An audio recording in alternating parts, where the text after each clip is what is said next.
कार्तिक पुराण अष्टम अध्याय देवलोक गोपन नारद उवाच इत्युक्त्वा शुक्रमाहूय राज्यतं चावितोच्चव्य आमंत्र सरितं नाद ब्रह्मांध्रधान मार्गतः। शुण हे पृथु राजन देई मन कर्ण ब्रह्मांक वचने शुक्र मुनि तपोधन हरसे जलंधर को करी पाद पूजा सिंधु देश मध्य ताहाकु कले राजा।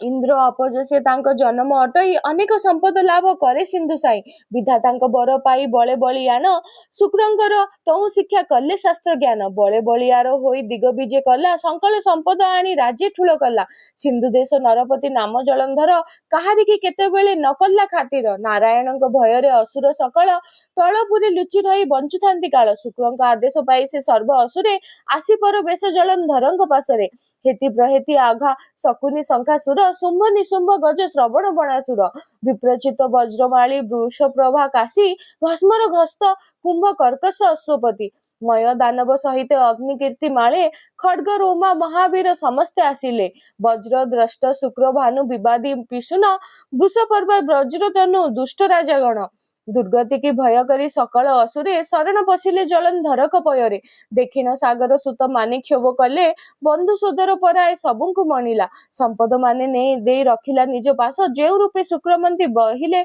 आदेश काल नौमीर कन्या नाम वृंदावती रूप जो बनी से अति गुणवती शुक्र मंत्री आज्ञा रे वीर जलंधर वृंदावती तुले कराइले विभागर सती कन्या परसादे तापी असुर अबहेले जय कला चतुर्दशपुर धनुज बलंकु घेनी जणिला मेदिनी करई राज्य शासन मंत्री आज्ञा मानी एक दिने जलंधर विजय आस्थाने शुक्रमंत्री संगे बसी थांती अन्य माने ए समय राहु नामे दैत्य प्रवेशिला जलंधर आगे जाए उपगत हैला राहु को देखिन सिंधु सुत जलंधर बोले बेनी भाग किंपा दिशे तो शरीर केवल महात्मा तोते बेनी खंड कला गुप्त नगरी सत कह भला जलंधर बाक्य राहु दैत्य बोले गिरा भोदेव कर्म विपाक अटई मोहर जेउ परी बेनी भाग हेला मो शरीर जानिछन्ति शुक्रमुनि ताहांगु पचार राहु बाक्य सुनी जलंधर शुक्रे चाहि पचारंती कह गुरु समस्त फिटाई सुनी मंत्र चूड़ामणि दियंती उत्तर दुर्वासांग सापे हत सिरिति निपुर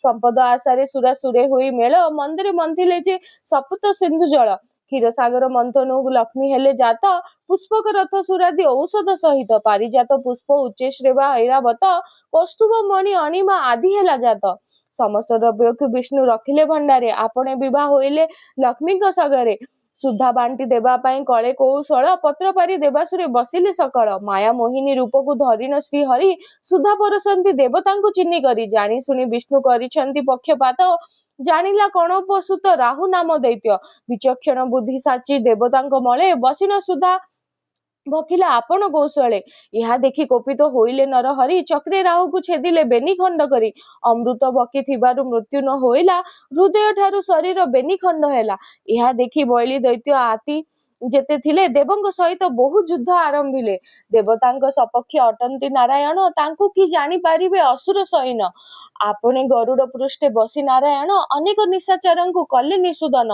एही परगारे जान गला केते काल भयरे त्रासिले दैत्य दानव सकल गोत्र अभिमाने बळी शिवंक पୟରେ शरण पशिले जाई सदय चित्तरे प्रसन्न होइन बर देले उमापति बळे बलियार तुही होइबु धरित्री शिव बरे बलियार हेला बळी दैत्य अमर लोक जेनी त्रिलोक हेला ख्यात दानीपण ए गोटा को होइला अति दाता एमंत भविष्य जानी जगत करता माया रूप धरी बळी द्वारे प्रवेशिले दान घेनी तळपुरे ताहाकु चापिले एमंत सकल सूर्य नारायण डरे आश्रय करी रहिले जाई तळपुरे एबे तोर नाम सुनी समस्ते आसंती तुही एबे फेड बाबू ताहांक दुर्गति राहु दैत्य दशा अटे एमंत प्रकार एथकु ए सिंधु सुत कर प्रतिकार सुनी क्रोधे जर्जरित होई जलंधर घस्मर दैत्य को राई आपना पासर बोइला आंब आदेश घेनी एबे जाओ सुनासीर आगे जाई संवाद जणाओ कहार आदेश घेनी सिंधु को मंथिला तहिरु उत्पन्न द्रव्य जाक घेनी गला विचारिले आंभर से अर्जिला अटई प्राणी भय थिले सब देउ से फेराई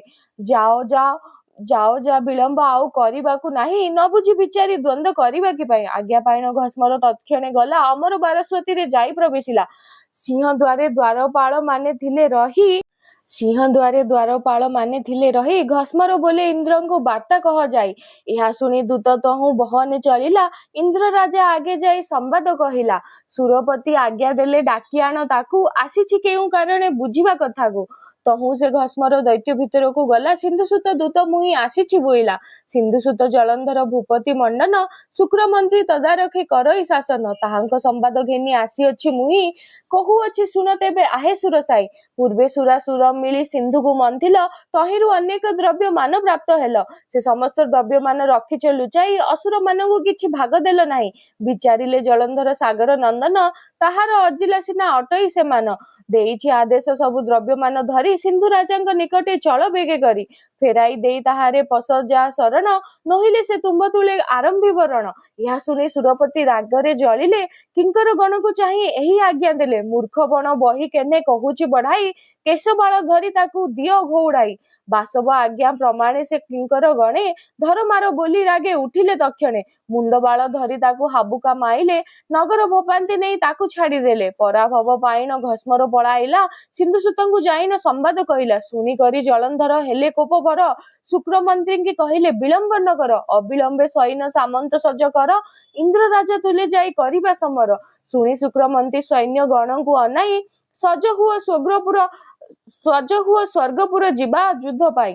ସୈନ୍ୟ ସାମନ୍ତ ଘେନି ହୋଇଲା ବାହାର, କିଳିକିଳା ରାବ ଯେ ଦିଅନ୍ତି ଘୋରତର। ଘଡ଼ଘଡ଼ି ଚଡ଼ଚଡ଼ି ଶବ୍ଦ ପରାଏ, ମାର ମାର ଧର ଧର ଶବ୍ଦ ଅପ୍ରମେୟ। ଅମର ମଣ୍ଡଳେ ଯାଇ ଧସାଇ ପଶିଲେ, ଦେବତା ମାନଙ୍କ ତୁଲେ ଘୋର ରଣ କଲେ। ବିନ୍ଧା ବିନ୍ଧି ପିଟା ପିଟି ମରାମରି ହେଲେ, ପରକି ଆପଣା ବୋଲି ବାରି ନ ପାରିଲେ। କେହୁ ଗଡ଼େ କେହୁ ପଡ଼େ କେହୁ ଛାଡ଼େ ରଡ଼ି, କାହା ମୁଣ୍ଡେ କାହା ମୁଣ୍ଡ ଦିଅନ୍ତି କଚାଡ଼ି। ରଥ ଗଜ ପଦାତିକ ଅତି ଅପ୍ରମିତ, ହସ୍ତୀ ସହିତରେ ଅଶ୍ଵ ମାନେ ଯୁଥ ଯୁଥ। ଖଣ୍ଡା କାତି ମୃଦୁଗୁର ବନ୍ଧୁକ କମାଣ, ଝମକାଇ ନିର୍ଭୟରେ ଆରମ୍ଭିଲେ ରଣ। କୁଢ଼ କୁଢ଼ ହୋଇ ମଡ଼ା ଭୂମିରେ ପଡ଼ିଲା, ପାଦପ ବହଳେ ରକ୍ତ ନଦୀ ବହିଗଲା। ସକାଳରୁ ସଞ୍ଜ ଯାଏ ହୋଇଲା ସମର, ଦେବସରା ଘାତେ ମଲେ ଅନେକ ଅସୁର। ଯୁଦ୍ଧଭୂମି ଶୁକ୍ରମନ୍ତ୍ରୀ ହେଲେ ପରବେଶ, ମୃତ ଅସୁର ମାନଙ୍କୁ କଲେ ଜୀବନ୍ୟାସ। ଜଳନ୍ଧର ପାଶେ ନେଇ କରାନ୍ତି ହାଜର, ଏହି ପ୍ରକାରେ ଯୁଦ୍ଧ ହେଲା ଘୋରତର। ଅସୁରଙ୍କ ସରାଘାତେ କେତେ ଦେବଗଣ, ସମ୍ଭାଳି ନ ପାରି ସର୍ବେ ଲଭିଲେ ମରଣ। ବିଶଲ୍ୟକରଣୀ ମନ୍ତ୍ର ପୁଷ୍ପରସ ମାନ, ବୃହସ୍ପତି ଦେବଗଣେ କରାଇଲେ ପାନ। ମୃତାହତ ଦେବତାଏ ଚିଆଇଁ ଉଠାନ୍ତି, ପୁନରପି ଘୋର ଯୁଦ୍ଧ ଆରମ୍ଭ କରନ୍ତି। ଏହି ପ୍ରକାରେ ଯୁଦ୍ଧ ହେଲା ଘୋରତର, ତହୁଁ ଶୁକ୍ରଙ୍କୁ ପଚାରେ ରାଜା ଜଳନ୍ଧର। ଯେବଣ ଦେବତାଙ୍କୁ ମୁଁ ବିନାଶ କରଇ, ସେ ପୁଣି ଜୀବନ ପାଇ ଯୁଦ୍ଧକୁ ଆସଇ। ଏହା କେବଳ ଭବିଷ୍ୟ କହଥିଲେ ଜାଣି, ଶୁଣିକରି ଶୁକ୍ରମନ୍ତ୍ରୀ କହନ୍ତି ବଖାଣି। ଦେବତାଙ୍କ ଗୁରୁ ଯେ ଅଟନ୍ତି ବୃହସ୍ପତି, ସେହି ଏକା ଜାଣନ୍ତି ସେ ସର୍ବକର୍ମ ରୀତି। ଦେବଙ୍କ ହିତେ ଦ୍ରୋଣାଦି ପର୍ବତକୁ ଯାଇ, ଔଷଧି ପତ୍ରମାନ ଆଣନ୍ତି ଛିଣ୍ଡାଇ। ସେ ବୃକ୍ଷର ରସମାନ ଦିଅନ୍ତି ଦେବଙ୍କୁ, ରସ ଖାଇ ଦେବତାଏ ଲଭନ୍ତି ପ୍ରାଣକୁ। ଆଗରୁ ଏହି କଥା ସକଳ ଅଛି ଜାଣି, ସେହି ଔଷଧିର ନାମ ବିଶଲ୍ୟକରଣୀ। ଏଣୁ ରାୟ ବୁଝି ସୁଝି କାର୍ଯ୍ୟ ତୁମ୍ଭେ କର, ଦେବତାଙ୍କ ମହିମା ଯେ ଅତି ଅଗୋଚର। ଶୁଣି ଜଳନ୍ଧର ଦୈତ୍ୟ କ୍ରୋଧ ଧାଇଁ ଗଲା, ଦେବଶୈଳ ବୃକ୍ଷକୁ ଉପାଡ଼ି ଘେନିଗଲା। ସମୁଦ୍ର ଗର୍ଭରେ ନେଇ ରଖିଲା ଗୁପ୍ତେ, ଜାଣି ବୃହସ୍ପତି ଚିନ୍ତା କଲେ ହୃଦଗତେ। ଗିରିକି ନ ଦେଖି ବୃହସ୍ପତି ହେଲେ ଦୁଃଖୀ, ଏବେ ଦେବତାଙ୍କୁ କିଏ ନ ପାରିବେ ରଖି।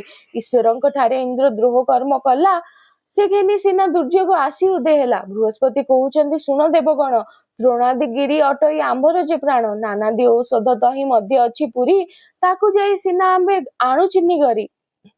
ଗୁପ୍ତ କରି ସେ ଗିରିକି ରଖିଥିଲି ମୁହିଁ, ମୋର ବିନା ସେ ଗିରିକି ନ ଜାଣନ୍ତି କେହି। ଦନୁଜଗଣ ସେ ଗିରି ମଧ୍ୟକୁ ଆସିଲେ, ଔଷଧ ନ ଚିହ୍ନି ଗିରି ଘେନି ଚାଲିଗଲେ। କି ବୁଦ୍ଧି କରିବା ଆଉ ବୁଦ୍ଧି ନ ଦିଶଇ, କାଲି ଯୁଧେ ଆଉ ନେକି ପାରିବା କି ଯାଇ।